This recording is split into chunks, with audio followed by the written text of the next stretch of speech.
This is the PowerPress heat press machine.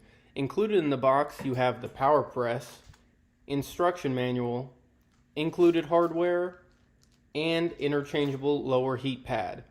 To use the device, place it on a sturdy table, adjust the pressure using the knob on the top to the desired amount, turn on the heat press by pressing the power switch on the side, set the target temperature using the temp button and the up and down arrows. Then press temp to lock it in.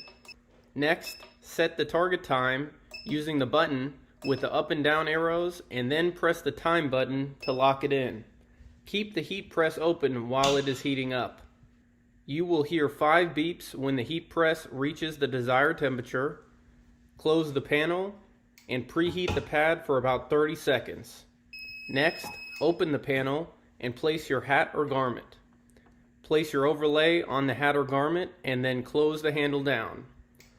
Then open the handle when the buzzer sounds.